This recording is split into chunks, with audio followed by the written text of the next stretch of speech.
counter stretch wall.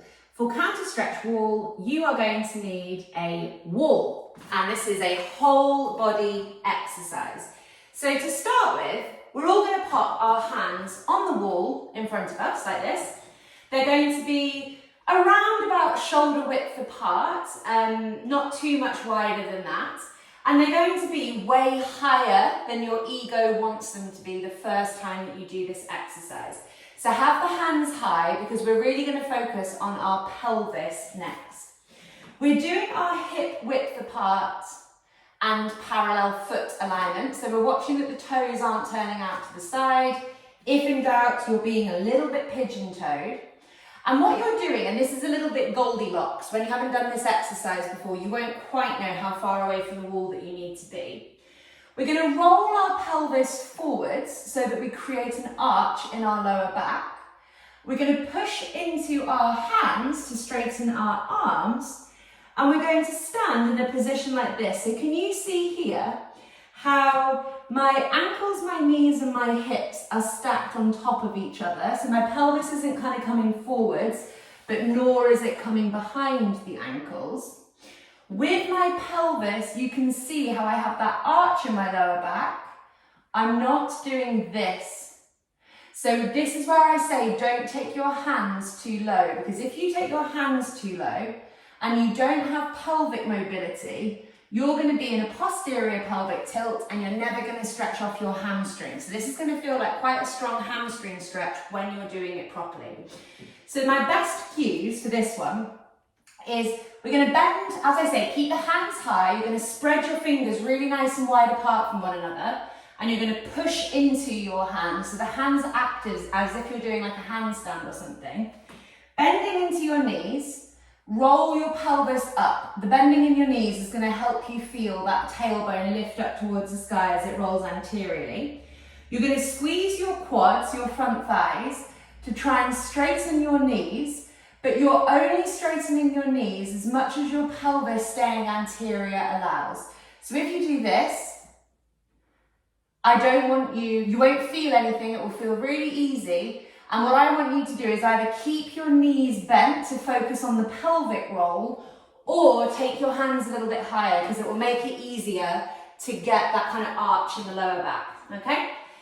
So bending into knees, rolling pelvis forward, squeezing quads, straightening the knees if you can, but not if you lose that arch in the lower back. And then you're going to relax your head between your arms like so. Push into your arms.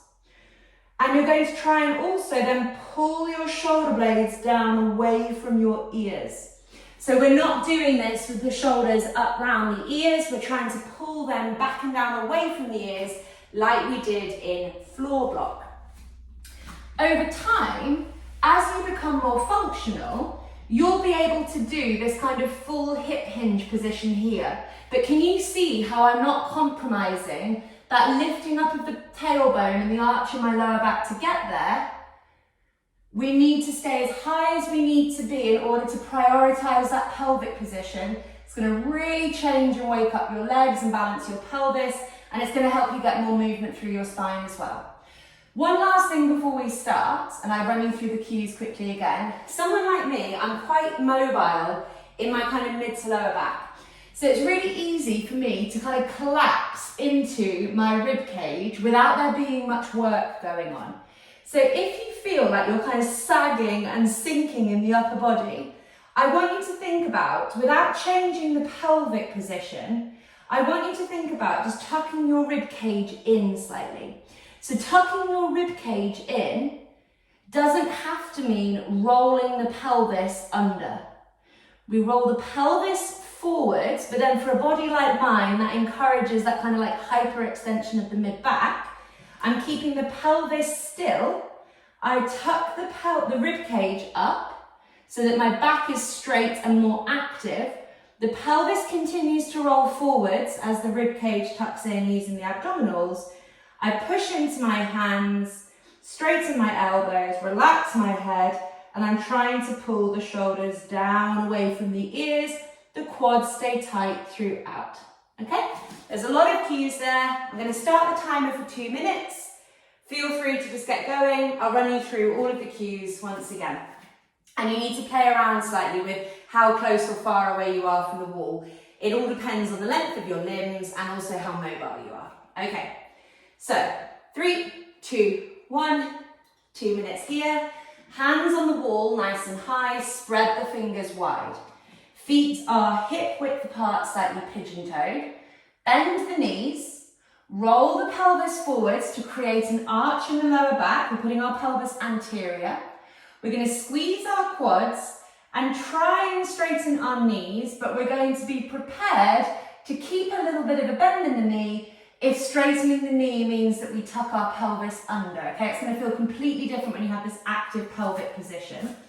Then we're going to push into our hands to straighten our elbows. We relax our head down, shoulders pull away from ears, and if you're like me, you're going to want to think about tucking your rib cage upwards slightly, a gentle contraction of the abdominals, just to stop you hyperextending your mid-back, and this is going to make you feel more in your shoulders. We breathe deeply in and out of the nose, sending the breath into the belly, the sides of the ribs, the lower back. Quads stay tight, toes stay relaxed. My pelvis is staying above my ankles, it hasn't moved backwards. If your pelvis is moved behind your feet, you need to move further away from the wall.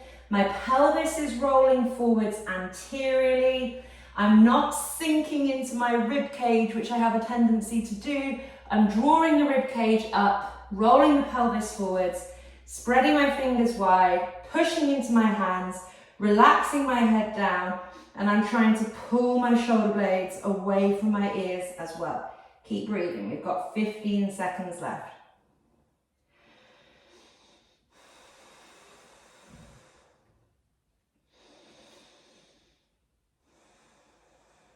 5, 4, 3, 2, and 1. Amazing job. That was counter stretch. That's quite an easy one to do really, no matter where you are. Over time, you're going to want to work towards getting those hands a bit lower, but not at the expense of that pelvis rolling forwards anteriorly.